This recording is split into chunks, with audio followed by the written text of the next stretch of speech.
You probably heard this story. Aron Ralston was out climbing in Utah's Blue John Canyon when a giant rock shifted under his feet and he fell, pinning his right arm to the canyon wall.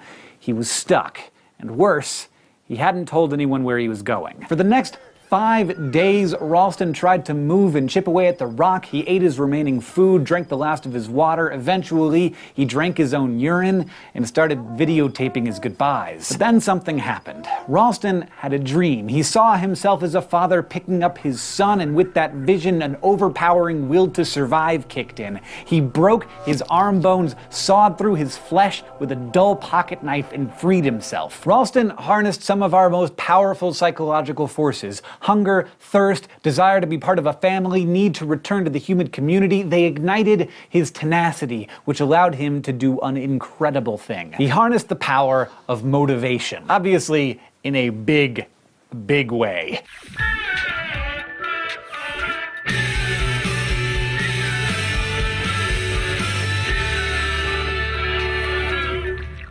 In its most basic sense, motivation is the need or desire to do something, whether that need is biological, social, or emotional, and whether that something is making dinner, going to college, or cutting off your arm.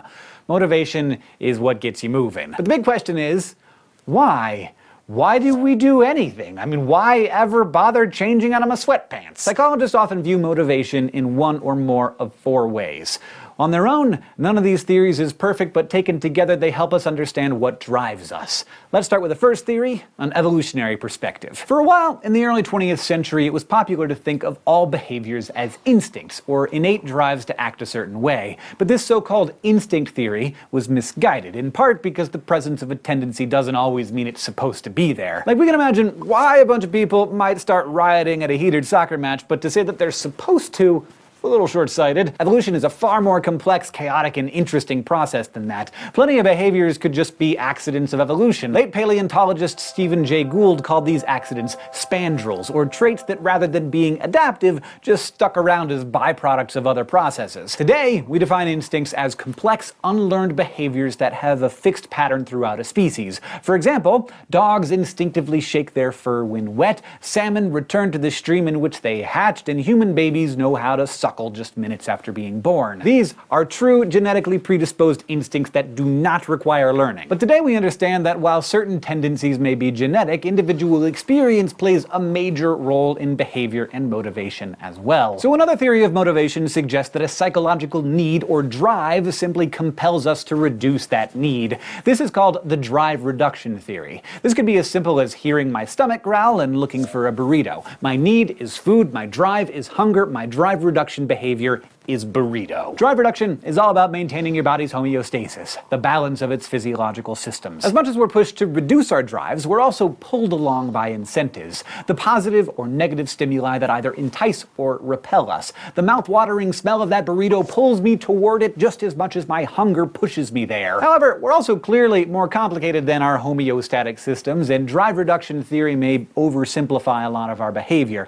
For example, a person may fast for days, ignoring their body's hunger to honor some spiritual or political cause, and I know I'm not the only one who sometimes eats when I'm not actually hungry. So a third theory, the theory of optimal arousal, attempts to fill in some of those gaps. It suggests, rather than just reducing a drive or tension like hunger, we're motivated to maintain a balance between stimulation and relaxation. Say you're holed up in your house all weekend studying, you're bored and lonely and getting weird, so you call up some friends to go mountain biking or go to a karaoke bar or whatever you like to do for stimulation. The idea here is that you want to hit the right level of arousal, which, take note, psychologists often use in a non-sexual sense, without getting overstimulated and stressed. So if you nearly break your face on that bike ride or the journey covers at karaoke night start getting too dense, you may need to back off and take a nap. Of course, everyone has a different level of optimal arousal, and I'm guessing Aron Ralston's was fairly high. Adrenaline junkies may jump out of planes to hit their ideal level, whereas others might be satiated by an engaging book or a new knitting pattern. No matter which, the optimal arousal theory suggests that we're motivated to avoid both boredom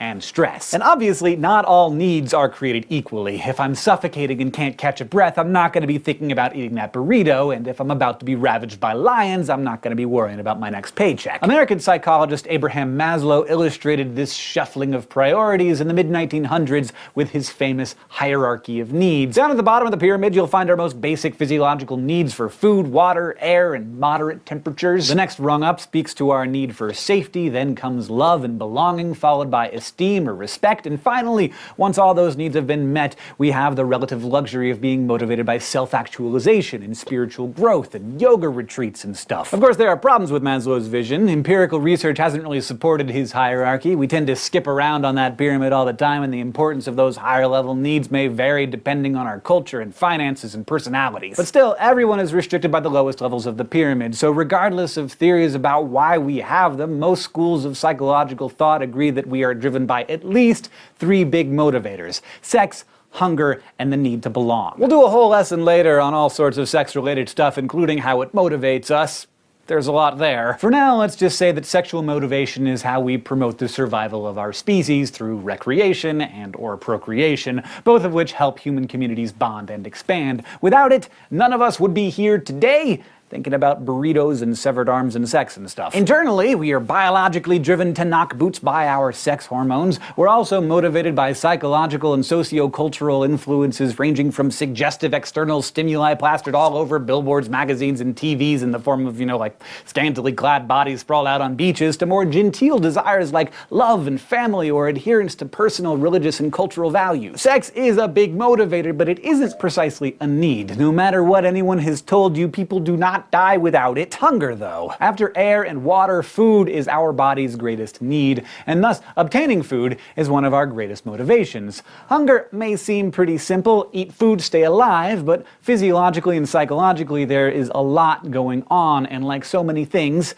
it starts in the brain. The sensation of hunger usually begins with a drop in your blood sugar level. Glucose is our body's primary source of energy, and while you might not initially feel a drop, your brain will. Your hypothalamus monitors your blood chemistry and responds to both high levels of the hunger hormone ghrelin and low levels of glucose by triggering that feeling of hunger, reminding you to eat something. I am in fact experiencing it right now. Once you've eaten that burrito, your metabolism takes over, converting that food into energy. But while our physiological need for calories varies depending on our body size and composition, your gender, and your age, our hunger is also shaped by our psychology, culture, and mood. And these factors don't just rule when we're hungry, they also guide what we're hungry for. Biologically speaking, most humans and many other animals have a genetic taste for sweets and fatty foods because they're typically high in energy, but other taste preferences are conditioned through experience and culture. I may have an aversion to oysters because they once made me sick, and love gingerbread cookies because my grandma used to make them. Although popular in Cambodia, I'm not too keen on eating fried tarantulas, just as lots of folks around the world think that the very idea of peanut butter is gross. Still, the feeling of hunger affects us the same. During World War II in the US, some conscientious objectors volunteered for medical research as an alternative way to serve their country. Perhaps the most famous of these studies was physiologist Ancel Keys's Minnesota hunger experiment, which measured the effects of semi-starvation by partially starving its volunteers. While ethically dubious, the experiment was geared toward understanding the many small and large effects of hunger which was plaguing Europe at the time. The study started in 1944 by feeding 36 young, healthy men a normal diet for 3 months, then halving their caloric intake for 6 months, then slowly rehabilitating them to normal weight during the last 3 months. They ate mostly wartime foods like root vegetables, bread, and pastas, and were required to walk 22 miles and participate in various work and educational activities for 40 hours each week. The goal was to see a 25% drop in body weight during the starvation period. And as you can imagine, the changes were dramatic. The men became gaunt and listless and showed a decrease in strength, heart rate, and body temperature. But the psychological effects were perhaps even more dramatic. The men became totally obsessed with food. They dreamed about it, talked about it all the time, read cookbooks. They lost interest in sex and jokes and social activities. They were irritable, anxious, and depressed. In the end, they were all rehabilitated, but the study gave us some understanding understanding of the devastating psychological effects of starvation. It also showed us something of the social effects as men withdrew from one another and isolated themselves. As one fundamental need was frustrated, these men experienced the decline of another, the need to belong. Humans are social animals. Evolutionarily speaking, it's fair to say that social bonding has helped us survive. It's a tough world out there, and we've got a lot better shot at thriving if we're sharing resources and responsibilities, protecting and supporting each other in groups. That isn't to say you need to be joined at the hip with everyone. Our social needs have to be balanced with our autonomy, our sense of personal control, so we feel both connected and independent. But sometimes we're denied that sense of belonging. We've all experienced the pain of being ignored or rejected at some point in our lives. It's worse than just about anything. The evidence for this is abundant. One recent study suggested that teenagers who had a sense of belonging to their community had better health and emotional outcomes than those who didn't feel like they belonged. Cultures all over the world use ostracism or social exclusion as a type of punishment. Whether it's kids in timeout, adults in exile, or prisoners in solitary confinement, separation feels like a punch in the gut. Never underestimate the power behind what motivates us. The need to survive, the need to belong. If you can harness that motivation, you can do just about anything. Just ask Aron Ralston. If you were motivated to learn today, hopefully you took in 4 theories of motivation, including the evolutionary perspective, drive reduction, optimal arousal, and Maslow's hierarchy of needs,